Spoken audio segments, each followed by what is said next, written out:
Hello everybody les amis, salut c'est Sébastien sur Actualia on YouTube et www.actualia.fr. Aujourd'hui sur Actualia Tech, eh bien on va parler d'Aptoide vs Google. Vous savez, ce fameux store alternatif qui perd 20% de ses utilisateurs et attaque pour monopole Google.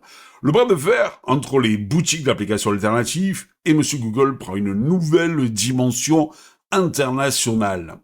Aptoide, la plateforme portugaise qui s'affirme comme le troisième plus grand magasin d'applications Android au monde, vient de déposer une plainte antitrust contre Monsieur Google devant un tribunal fédéral américain, s'il vous plaît. L'enjeu est de taille. Aptoide accuse Google de verrouiller l'écosystème Android par des méthodes anticonstitutionnelles qui auraient déjà causé la perte d'un cinquième de sa base d'utilisateurs. Un géant européen face au mur de Monsieur Google.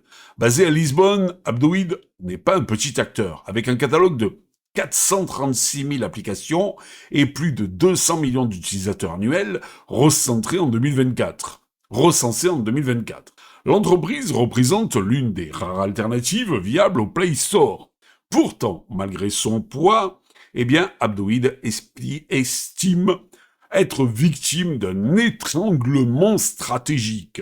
Déposée devant le tribunal du district nord de Californie à San Francisco, la plainte réclame non seulement des dommages et intérêts, mais surtout une injonction pour forcer Google a modifié ses pratiques structurelles. Les deux leviers du verrouillage de Monsieur Google. Selon les documents rapportés par Reuters, Aptoide dénonce un anti-competitive chokehold, une entreprise anticoncurrentielle qui s'articule autour de deux piliers majeurs. 1. Le contrôle de la distribution.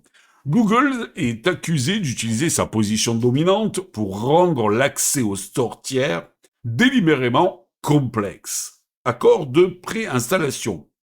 Via des contrats passés avec les fabricants de smartphones, le Play Store est installé par défaut en position centrale. Ben oui, puisque donc un constructeur de téléphone, apparemment, quand il sort un nouveau téléphone, il a un contrat avec Monsieur Google pour installer toutes les applications Google qui font partie de l'écosystème, dont le Play Store. Là, de ce côté-là, je pète méchant, mais bon.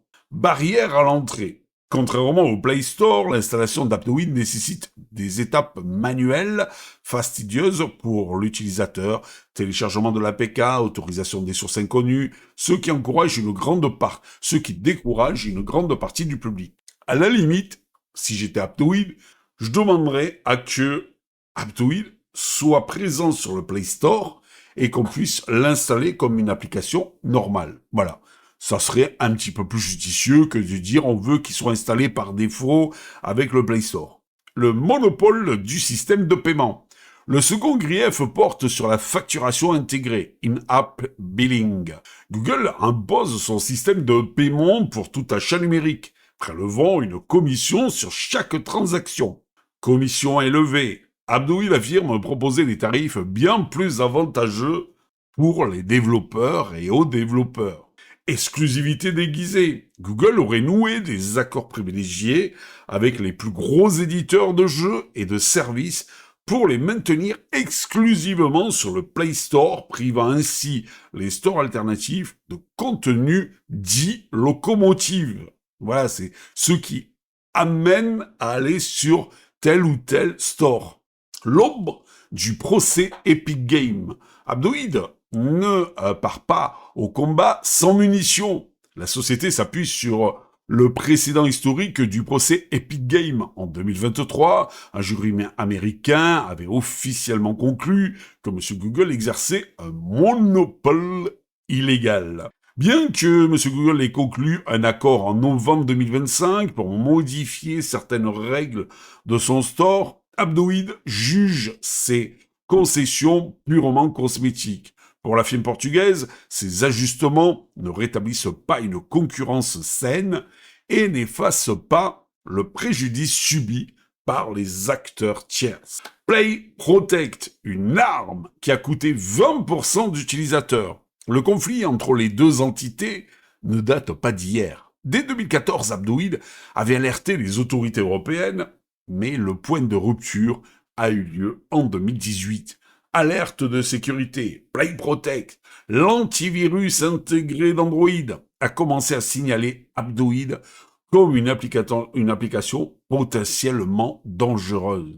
Des installations massives, suite à ces notifications alarmistes, les utilisateurs ont été incités à supprimer l'application. Conséquence immédiate, Abdoid a vu sa base d'utilisateurs tout simplement s'effondrer de 20%. 20%, c'est énorme. Bien que la justice portugaise ait donné raison à Abdoid par le passé, Google a persisté dans ses pratiques, ignorant les jugements locaux. Un contexte donc judiciaire de plus en plus lourd pour M. Google. Cette nouvelle plainte intervient alors que l'étau se resserre sur Google à l'échelle mondiale. En plus de ses déboires sur les boutiques d'applications, le juge américain est en appel depuis janvier 2026 concernant sa condamnation pour monopole illégal sur le marché des moteurs de recherche, jugement d'août 2024. Waouh! En plus, je veux pas être méchant, monsieur Google va sortir donc durant l'année, là, 2026, on sait pas si c'est en fin d'année ou en milieu d'année, dans ces eaux-là, il devrait sortir son nouvel OS, Aluminium OS, et je pense basé donc sur Android, qui va justement se baser aussi sur son propre store. Voilà. Moi, je pars d'un principe que on embête Google, voilà, avec son store, mais on n'embête pas spécialement Apple avec son store aussi, et Monsieur Microsoft avec son store. Non, on tape sur Google. Voilà. Alors je peux être méchant, mais c'est pareil. Il n'y a pas de truc alternatif chez Monsieur Apple. Il n'y a pas de store alternatif chez Monsieur Microsoft. Bon, on peut aller télécharger à droite et à gauche, il est vrai, des logiciels, et après les installer. Quoique chez Monsieur Apple, c'est plus ou moins verrouillé tout ça. Hein. Voilà. Si Abdoid obtient donc un gain de cause aux États-Unis, cela pourrait marquer le début d'une ère de véritable interopérabilité sur Android, forçant ainsi Google à traiter les stores tierces sur un pied d'égalité avec le Play Store. Allons-nous nous retrouver dès l'installation des prochains Android sur votre téléphone, et bien donc avec 2, 3, 4, 5 stores? L'avenir nous le dira, comme je dis souvent, wait and see. N'oubliez pas de vous en l'air, n'oubliez pas de vous abonner, tout ça pour nous encourager dans cette belle aventure multimédia, et on en a besoin les amis. Allez, je vous dis ciao pour une prochaine vidéo. Bisous!